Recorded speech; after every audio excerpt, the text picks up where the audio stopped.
তাণ্ডব সিনেমার বিষয়ে জানতে যাচ্ছেন।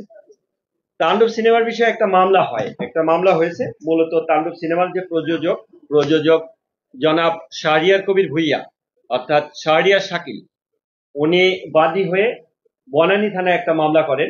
বনানী থানায় মামলা করেন যে ৪ তারিখ ওনার প্রকাশ করেছে। সেক্ষেত্রে তার কিছু এইচডি ভিডিও এবং কিছু আংশিক ক্লিপ এই বিভিন্ন জায়গায় পাইরেসি করে যখন প্রচার করে, এই সংক্রান্তে তিনি ৩ জনকে বাইনেমে এবং কিছু অজ্ঞাতনামা আসামি দিয়ে বিভিন্ন লিঙ্ক উল্লেখ করে একটি মামলা দায়ের করে। মামলার তদন্তভার প্রাথমিকভাবে থানার উপরে থাকলেও বর্তমানে মামলার তদন্তভার ডিবির কাছে ন্যস্ত করা হয়। তা এটার পরপরই আমরা যখন কার্যক্রম শুরু করি, কার্যক্রমের পরে আমরা যে এজাহার নামে ৩ জন আসামি, ৩ জনকেই আমরা গ্রেপ্তার করতে সক্ষম হই। যে ৩ জন হচ্ছে টিপু সুলতান, সাদি সাদ ওরফে সাগর, যিনি সিনেটিক অনলাইন পোর্টালের মালিক, এবং আরেকজন সাজেদুল ইসলাম। এই ৩ জনকে গ্রেপ্তার করি। পাশাপাশি আমরা যে লিঙ্কগুলো আছে সেই লিঙ্কগুলো অ্যানালাইসিসের কাজ করি, যে লিঙ্কে কোন কোন লিঙ্কে সেটা প্রকাশ হয়েছে। মূলত আমরা এখানে দেখি টেলিগ্রাম, একটা টেলিগ্রাম চ্যানেলের মাধ্যমে এটা প্রথম প্রকাশ পায়, এবং সেটির মূলত কে কন্ট্রোল করে বা কারা করে সেটার ব্যাপারে আমরা আমাদের যে ডেডিকেটেড টিম আছে ডিবি সাইবার ইউনিট কাজ করছে। আমরা আশাবাদী যে যে চ্যানেলগুলো থেকে এটা প্রকাশ হয়েছে, পাইরেসি করেছে, সেই চ্যানেলগুলোর মূল হোতাকে এবং কে কন্ট্রোল করে সেগুলো আমরা বের করতে পারবো, এবং এর সাথে অন্য যারা সংশ্লিষ্ট আছে তাদেরকেও আমরা আইনের আওতায় আনতে পারবো। ধন্যবাদ।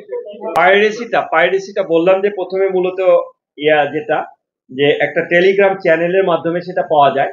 তা এটার ক্ষেত্রে আমরা তো কেবল আসামি এনেছি, তা আপাতত জিজ্ঞাসাবাদ চলছে। তাতে এইখানে অপারেটর আছে, একটা সিনেমা হলের অপারেটর আছে, ওনার আপাতত একেবারে ইনিশিয়াল স্টেজের জিজ্ঞাসাবাদে উনি যেটা বলেছেন যে 2 জনের নাম বলেছেন যে যাদের মাধ্যমে উনি এটা পাইরেসি কপিটা পেয়েছেন। তা ওইটার ব্যাপারেও যাচাই বাছাই চলে তাদের অবস্থান শনাক্ত করে, এবং তাদের সামাজিক যোগাযোগ মাধ্যমে যে বিভিন্ন ইয়াগুলো আছে, ওই আপনার লিঙ্কগুলো আছে, সেগুলো যাচাই বাছাই করে তাদেরকে আইনের আওতায় আনা হবে তাদের সংশ্লিষ্টতা থাকলে। আর অপর 2 জন যারা, তারা তো তাদের সামাজিক যোগাযোগ মাধ্যমে আমরা যেটা দেখতে পেলাম ইনিশিয়ালি, যে তারা ঘোষণাই দিয়ে দিয়েছেন যে এটার পাইরেসি কপি আসছে। সুতরাং সেক্ষেত্রে সেলফ ডিক্লিয়ারেশন আছে, সেলফ ডিক্লিয়ারেশনের মাধ্যমে এটা পাইরেসি দিয়া করেছে। পাইরেসি আসলে এটা একটা অপরাধ, যে অপরাধের কারণে এটা আমরা খুব সিরিয়াসলি নিয়েছি, এবং এটার সাথে অন্যান্য যারা সংশ্লিষ্টতা যাদেরকে পাবো তাদেরকেও আমরা আইনের আওতায় নিয়ে আসবো। ধন্যবাদ।